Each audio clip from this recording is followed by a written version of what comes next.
Shalom saudara, apa kabar semuanya? Saya berharap setiap saudara tetap sehat, kuat, dan semangat selalu. Mari kita memulai sela kita di dalam doa. Allah Roh Kudus, kami minta roh hikmah dan wahyu boleh menaungi kami dimanapun kami berada yang mengikuti sela pada hari ini. Untuk kau bekerja dalam hati kami, dan kau akan berbicara, menguatkan, membangkitkan semangat kami dari kebenaran firman Tuhan dan juga penyembahan yang akan kami lakukan sebentar. Mari Tuhan bekerja melebihi apa yang manusia sanggup lakukan. Di dalam nama Yesus kami berdoa. Amin.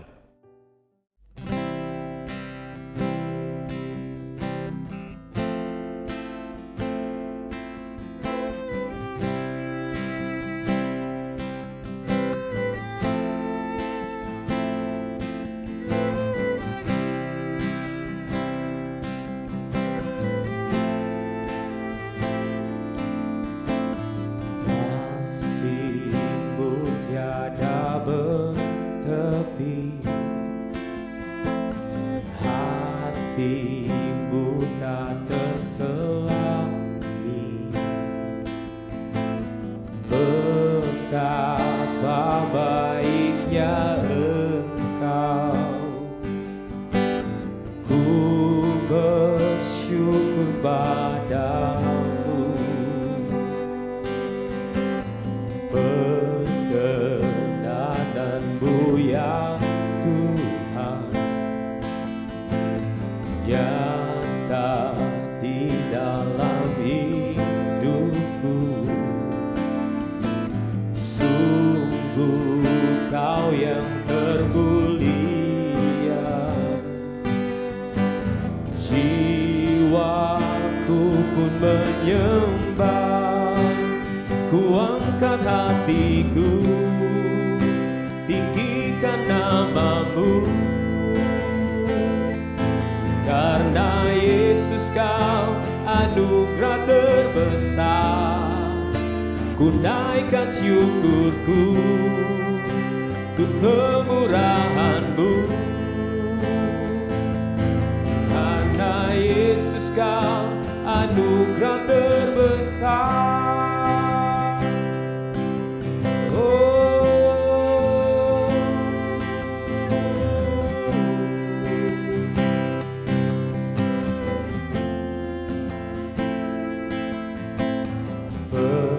Perkenanmu ya Tuhan, nyata di dalam hidupku. Sungguh Kau yang termulia, jiwaku pun menyembah. Ku angkat hatiku, tinggikan namamu.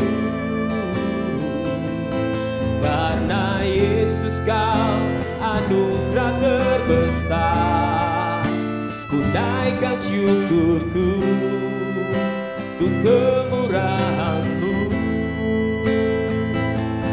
Hanya Yesus Kau anugerah terbesar. Ku angkat hatiku, tinggikan namamu. Karena Yesus Kau anugerah terbesar, ku naikkan syukurku untuk kemurahan-Mu. Hanya Yesus Kau anugerah terbesar.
Di dalam Sela kali ini kita akan bersama-sama belajar kebenaran firman Tuhan tentang kasih karunia Allah yang Tuhan anugerahkan kepada jemaat-jemaat di Makedonia yang ada di surat Rasul Paulus kepada jemaat di Korintus, di 2 Korintus pasal 8. Makedonia adalah wilayah di sebelah utara Yunani, dan pada waktu itu ada jemaat-jemaat yang telah dirintis di sana seperti jemaat Filipi, Tesalonika, dan juga Berea.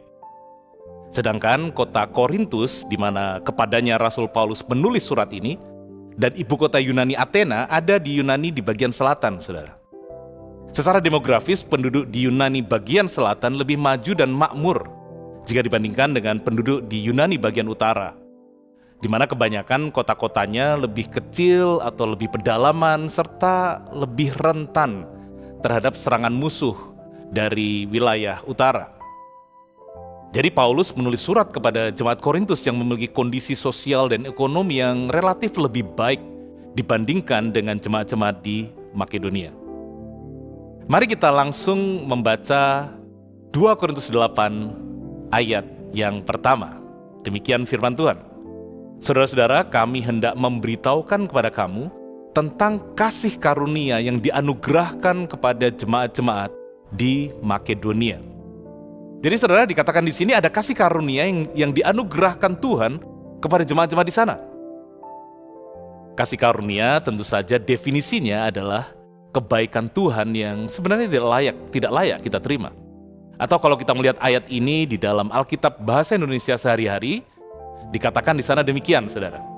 Saudara-saudara, kami ingin kalian mengetahui juga tentang bagaimana baiknya Allah pada jemaat-jemaat di Makedonia. Jadi Rasul Paulus menulis kepada jemaat Korintus bahwa Tuhan itu sangat baik. Tuhan memberikan kasih karunia kepada jemaat-jemaat yang ada di Makedonia. Nah, jika kita mendengar pernyataan demikian, barangkali yang muncul di kepala kita adalah, wah, jemaat-jemaat ini pasti mengalami berkat-berkat kebaikan Tuhan yang luar biasa. Mungkin sudah berpikir, oh mungkin ada mujizat penyediaan Tuhan, ada kesembuhan yang ajaib, ada pertolongan Tuhan, dan hal-hal lainnya yang baik yang Tuhan lakukan kepada jemaat-jemaat tersebut. Tapi apa yang ayat berikutnya katakan, saudara? Mari kita lihat di 2 Korintus 8 ayat yang kedua. Dikatakan di sana, selagi dicobai dengan berat dalam pelbagai penderitaan, sukacita mereka meluap, dan meskipun mereka sangat miskin, namun mereka kaya dalam kemurahan.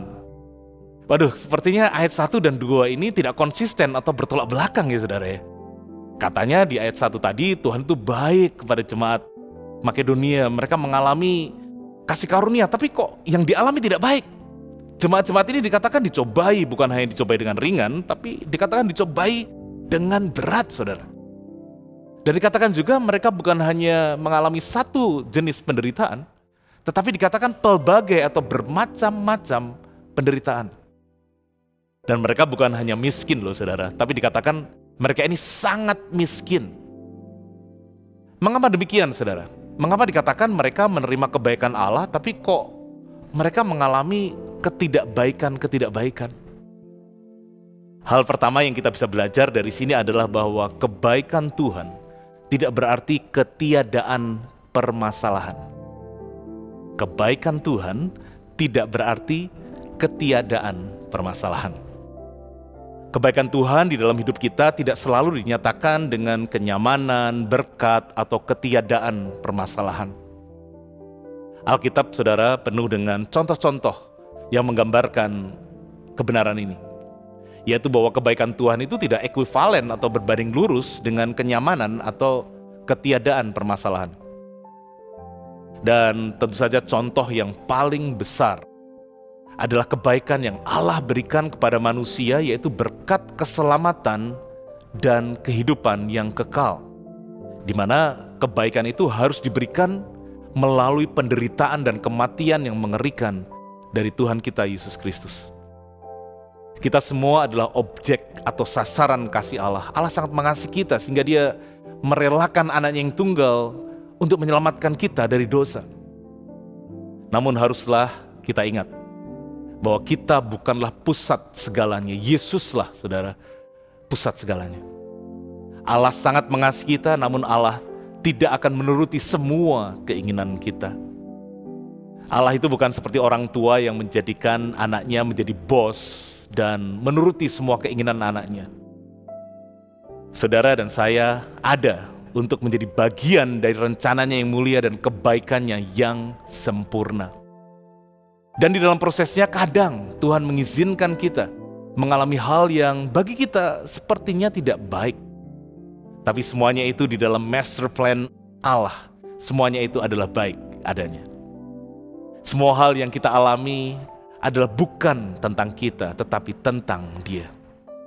Mari kita kembali ke kisah jemaat-jemaat Makedonia ini, saudara.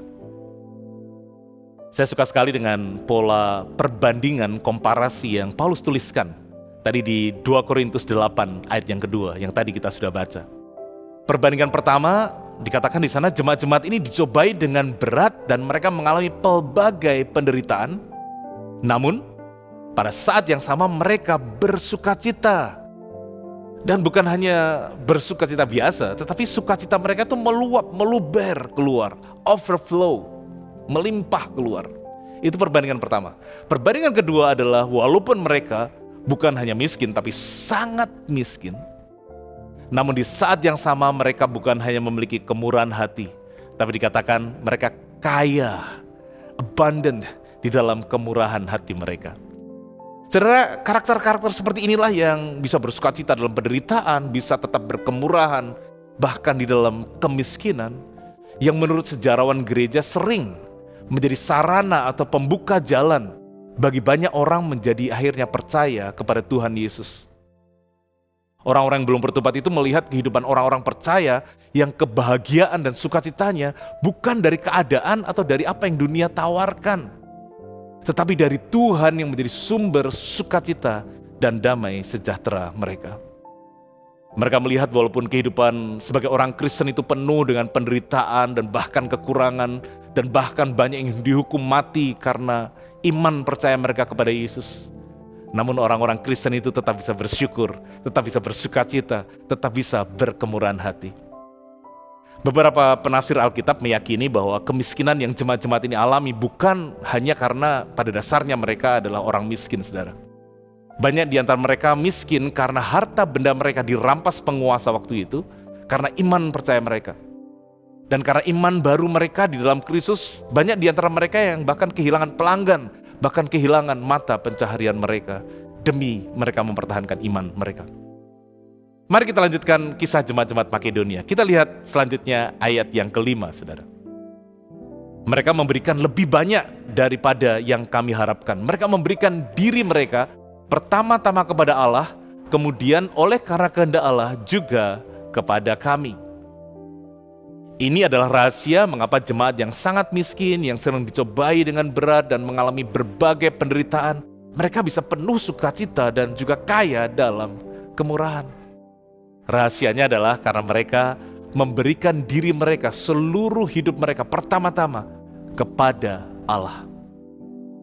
Inilah momen di mana mereka percaya kepada Tuhan Yesus dan menyerahkan seluruh hidup mereka kepada Sang Juru Selamat. Hidup mereka bukan lagi milik mereka sendiri, namun milik Tuhan, sehingga seluruh keberadaan mereka, apapun yang mereka miliki adalah kepunyaan Tuhan, yang Tuhan percayakan, Tuhan titipkan kepada mereka. Di momen mereka percaya dan menyerahkan hidup kepada Tuhan, di sanalah saudara, kasih karunia Allah dinyatakan. Roma 5 ayat yang kedua berkata, oleh Dia kita juga beroleh jalan masuk oleh iman kepada kasih karunia ini. Di dalam kasih karunia ini kita berdiri dan kita bermegah dalam pengharapan akan menerima kemuliaan Allah. Haleluya. Selain berarti kebaikan Allah yang tidak layak kita terima, kasih karunia juga berarti kemampuan ilahi yang Allah berikan kepada kita untuk kita bisa dimampukan melakukan kehendak-Nya. Dan kemudian dikatakan bahwa oleh kehendak Tuhan mereka juga memberikan diri kepada Paulus dan juga kepada jemaat. Artinya jemaat-jemaat Makedonia ini tidak hanya memberikan hidup dan hati mereka kepada Tuhan, namun mereka juga memberikan apa yang mereka miliki untuk berbagi kepada orang lain. Bapak, Ibu, Saudara-saudari yang dikasihi Tuhan, pada akhirnya jemaat-jemaat Makedonia ini bisa seperti ini adalah karena ada kasih karunia yang memampukan mereka.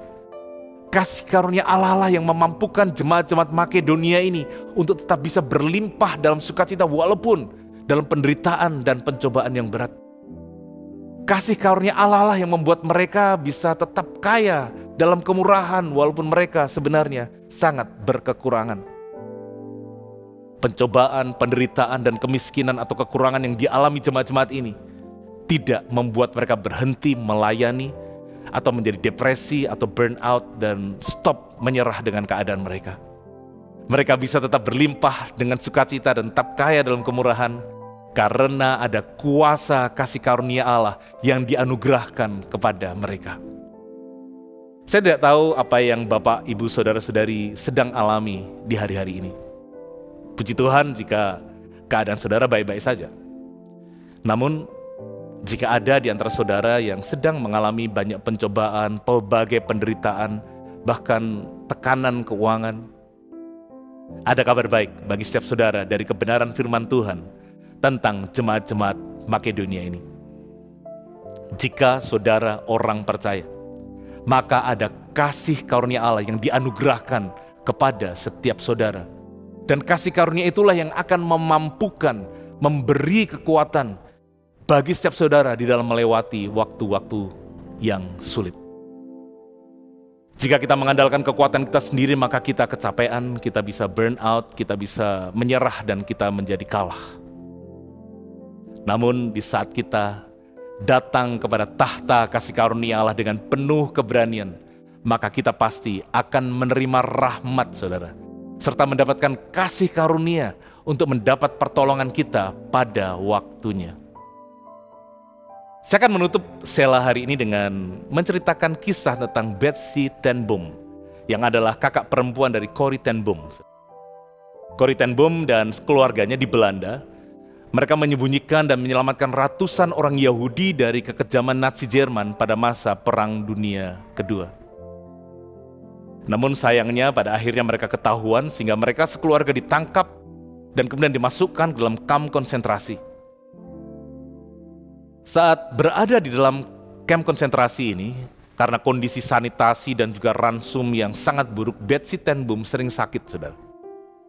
Namun meskipun demikian, Betsy selalu mau membantu, menyemangati sesama tahanan yang lain dengan kata-kata yang menghibur dan harapan kepada mereka yang sedang mengalami penderitaan yang begitu berat waktu itu. Dia bahkan membagikan ransum yang sedikit dan apapun yang dia miliki kepada tahanan lain yang mungkin lebih membutuhkan, walaupun dia sendiri juga sakit-sakitan. Pada satu hari, Betsy dan Corrie dipindahkan ke sebuah barak yang kondisinya bahkan lebih buruk, lebih penuh, lebih jelek daripada barak sebelumnya. Ruangan itu penuh sesak dengan tahanan dan dipenuhi dengan kutu, saudara, sehingga hampir tidak mungkin tuh tidur bahkan bergerak tanpa digigitin oleh kuku, jadi gatal semuanya. Meskipun merasa sangat tidak nyaman, Betsy mendorong Corrie untuk bersyukur kepada Tuhan dalam segala keadaan, termasuk dengan kondisi badan yang gatal-gatal, bentol-bentol karena digigitin kutu sekujur tubuhnya. Corrie awalnya bingung dengan kata-kata saudari perempuannya itu, tetapi mereka segera tahu bahwa kutu ini sebenarnya adalah berkat tersembunyi. Rupanya saudara, gara-gara barak itu penuh dengan kutu, para penjaga Nazi Jerman ini tidak mau ada yang masuk ke dalam barak itu. Dan karena tidak ada yang masuk, Betsy dan Corrie bisa mengadakan pemahaman Alkitab, Bible study, dan akan berdoa dengan sesama tahanan tanpa takut dihukum atau diketahui oleh penjaga. Tindakan sederhana mengucap syukur atas kutu-kutu ini berdampak besar pada kehidupan orang-orang di sekitar mereka dan menunjukkan kekuatan kasih karunia Allah di tengah kesulitan penderitaan yang sangat berat yang tidak terbayangkan. Sayangnya saudara, kesehatan Betsy terus menurun dan akhirnya dia meninggal di dalam kamp konsentrasi pada bulan Desember 1944. Dan itu hanya beberapa bulan sebelum Jerman akhirnya menyerah kalah dan kamp konsentrasi bisa dibebaskan oleh pasukan sekutu. Terlepas dari akhir hidupnya yang tragis, kisah tentang kasih karunia Allah yang menyertai Betsy ten Boom selama di dalam kamp konsentrasi, kisah itu terus menginspirasi orang-orang di seluruh dunia hingga hari ini. Kadang di dalam rencananya yang mulia yang tak terselami oleh akal budi kita, Tuhan bisa mengizinkan kita mengalami situasi yang buruk, bahkan bisa jadi sangat buruk. Namun mari kita bersyukur kepada Tuhan, karena Dia menyediakan kasih karunia-Nya kepada setiap kita, untuk kita bukan hanya bisa bertahan, namun bahkan bisa bersukacita dan menjadi berkat bagi sekeliling kita, sehingga nama Tuhan dimuliakan. Mari kita berdoa, saudara. Tuhan, kami bersyukur untuk kasih karunia-Mu yang begitu indah dan penuh kuasa yang Engkau anugerahkan kepada setiap kami yang percaya, Tuhan. Hamba-Mu secara khusus berdoa bagi setiap kami yang saat ini sedang mengalami penderitaan atau pencobaan yang berat. Mereka yang sedang dihadapkan dengan berbagai jenis masalah, tekanan keuangan, masalah kesehatan, dan yang lain-lain. Mari Tuhan nyatakan kuasa kasih karunia-Mu kepada setiap mereka, sehingga mereka beroleh kekuatan, beroleh damai sejahtera di dalam situasi yang sulit, bahkan bisa tetap bersukacita, menjadi kaya dalam kemurahan hati.